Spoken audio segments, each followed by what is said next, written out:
Hari ini saya akan membahas salah satu IPO yang dimana satu-satunya emiten yang berada di bursa jangka, bursa aset kripto pertama yang melantai di Bursa Efek Indonesia. Itu PT Indo Crypto Coin Semesta Tbk atau dengan kode emitennya adalah koin. Nah, koin ini akan melantai esok hari ya. Semoga saya nggak telat ya memberikan informasi hari ini. Nah, yuk kita lihat untuk jadwal-jadwalnya dan juga siapa sih penjamin emisinya. Nah, yang dimana kemarin sudah penjatahannya ya, mungkin teman-teman harusnya sudah bisa melihat masing-masing penjatahannya. Kalau kita lihat di mana untuk transaksi di bawah 100 juta, penjatahannya sekitar 8 hingga 9 lot, untuk di atas 100 juta menggunakan persentase sekitar 0,7%. Yang dimana hari ini adalah hari distribusinya dan besok akan siap melantai di Bursa Efek Indonesia. Kalau kita lihat persentase total yang dibagikan ke masyarakat cukup sedikit ya, hanya 15% saja. Dan sini jumlah saham yang ditawarkan sekitar 22,06 juta lot. Kemudian di sini potensi dana IPO-nya karena harganya sudah ditetapkan di Rp100 per lembar saham, maka potensi dana IPO-nya di 220,6 miliar rupiah dan market cap-nya nanti setara sekitar 1,5 triliun rupiah. Menariknya di sini Perseron masuk papan utama dan untuk menjamin emisinya ada Cipta Dana Sekuritas Asia. Nah, lalu untuk apa saja sih penggunaan dana IPO-nya? Nah, yang menarik di sini penggunaan dana IPO-nya memang digunakan untuk modal kerja semua ya. Jadi kalau kita lihat 85% akan diberikan kepada anak usahanya yaitu PT CFX dalam bentuk penyertaan modal yang akan digunakan untuk modal kerja atas kegiatan operasionalnya. Kemudian sisanya nantinya digunakan untuk anak usahanya juga. ICC dalam bentuk penyertaan modal yang akan digunakan untuk modal kerja juga atas kegiatan operasionalnya. Nah, mungkin kita juga bisa melihat dari kepemilikan perseroan.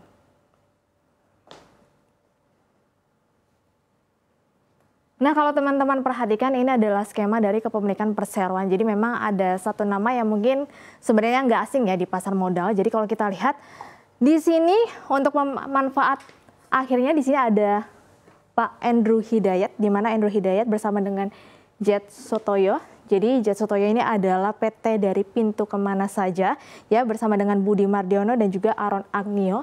Jadi kalau kita lihat di mana Andrew Hidayat menjadi pemilik manfaat akhir dari PT Megah Perkasa Investindo atau MPI yang memang pemegang saham atau pengendali dari koin sendiri. Nah, MPI ini merupakan anak usaha yang 99,99% sahamnya dimiliki oleh PT MMS Group Indonesia atau MMSGI, yang dimana nama dari Andrew Hidayat tercatat menggenggam saham MMSGI sebanyak 55%. Nah, lantas bisnisnya seperti apa nih? Yuk kita cek di slide selanjutnya.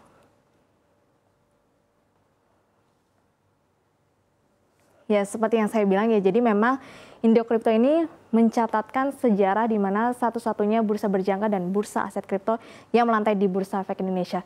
Jadi memang berdirinya belum terlalu lama, baru tahun 2022.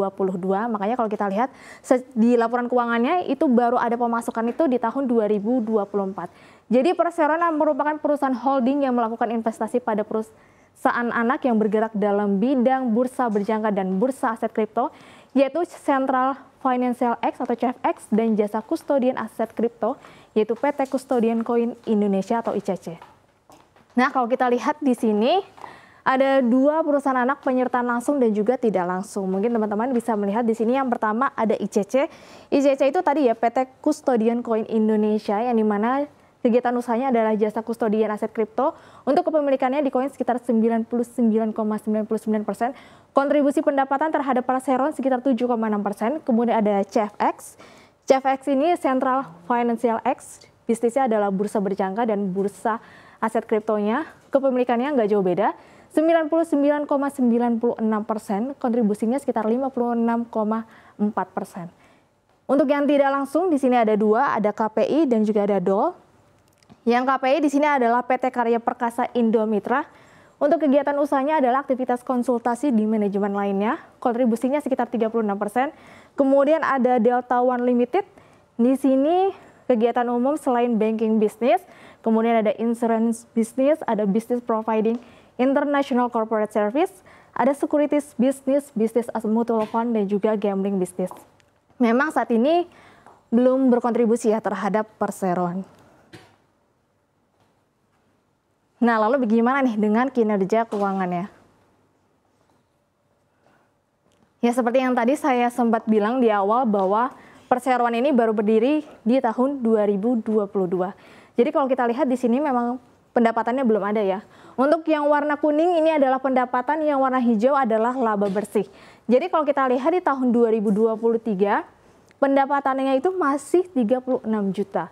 Kemudian masih rugi di 1 miliar, tapi di tahun 2024 pendapatannya ini naik ratusan ribu persen, yaitu 281.000%, yaitu menjadi 101,3 miliar rupiah, di mana juga laba bersihnya juga meningkat ya dari rugi menjadi laba sekitar 42,9 miliar rupiah.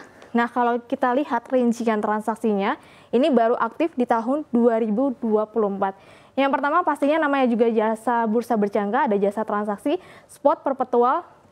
Di sini kontribusi terbesarnya adalah spot di 50,74%, perpetual hanya 0,77%, ada jasa implementasi 34,5%, ada jasa penyimpangan aset kripto 7,6%, ada jasa registrasi anggota bursa di 4%, ada jasa sewa perangkat lunak. Untuk spot dan perpetual di sini spotnya 1,4%, perpetual 0,06%, dan juga ada jasa tahunan keanggotaan sekitar 0,94%. Jadi memang kontribusi terbesarnya di jasa transaksi ya, terutama untuk spot, kemudian di jasa implementasi.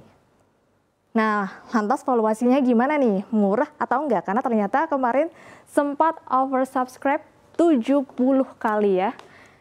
Jadi ternyata memang PBV-nya bisa terbilang murah ya. Kalau kita lihat ketika harga IPO berarti di Rp100, PBV-nya itu di bawah 1 hanya 0,97. Makanya ini wajar aja kenapa jadi rebutan ya. Tapi memang secara sektoral atau price earning ratio-nya rata-rata industrinya kan sudah ada sekuritas yang listing lebih dahulu ya, Trimegah. Di sini rata-rata industrinya pair-nya di 22 sementara perseroan berada di 33,6. Nah, tadi penjamin emisinya adalah Cipta Dana Sekuritas Indonesia. Lalu bagaimana ini dengan track record dari Cipta Dana Sekuritas?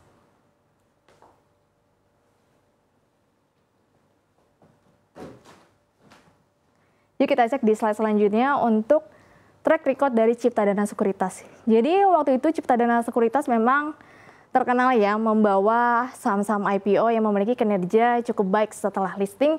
Waktu itu ada ADMR, ada WIRG. Jadi di sini saya punya catatan dari tahun 2021 hingga tahun 2024. Yang pertama ada TAPG, waktu itu 5 kali arah. BMHS 5 kali arah.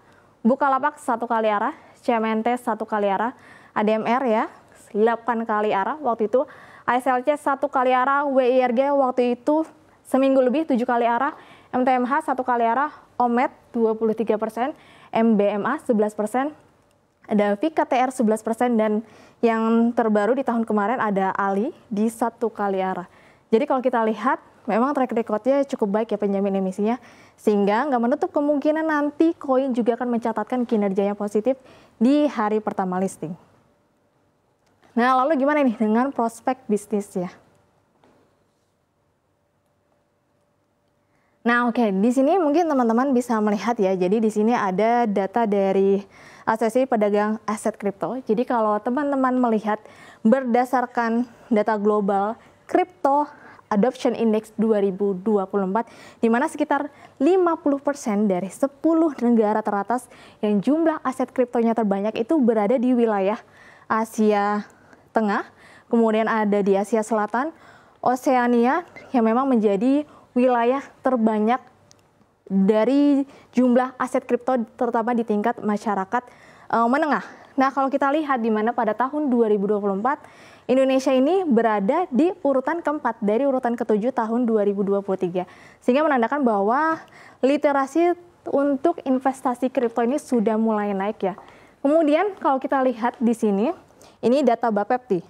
Jadi di data Bapepti jumlah investor kripto di Indonesia itu terus mengalami kenaikan ya. Di sini kalau kita lihat tahun 2020 yaitu tercatat sekitar 3,2 juta, naik lagi tahun 2021 11,2 juta, 2022 16,7 juta, 2023 18,2 juta dan terbaru 2024 sudah mengungguli investor saham di mana 22,91 juta. Nah, untuk volume transaksinya kalau teman-teman perhatikan di sini menarik ya. Di tahun 2020 hanya 64,9 triliun rupiah saja. Kemudian setelah pasca Covid recovery di tahun 2021 transaksinya meningkat menjadi 859,4 triliun. Perlu diingat, di tahun 2021 waktu itu kripto mencatatkan all time high di level kurang lebih di 62.000. Sehingga transaksi kripto saat itu naik cukup signifikan. Kemudian di tahun 2022 turun ya, 2023 turun sejalan dengan harga Bitcoin yang saat itu juga turun. Kemudian di tahun 2024 Bitcoin naik lagi nih. Itu transaksinya menembus 650,61 yang dimana juga baru di bulan-bulan ini ya. Kalau kita lihat Bitcoin akhirnya naik lagi di level 111.000. Jadi kita sudah bisa melihat transaksi kripto naik sejalan dengan jumlah transaksi dan juga tentu saja jumlah investor. Ya, kita sudah bisa melihat bahwa IPO Coin ini cukup menarik ya, dan memang satu-satunya bursa aset kripto yang akhirnya melantai di Bursa Efek Indonesia dengan valuasi yang cukup murah. Disclaimer on, jangan lupa dianalisa ulang.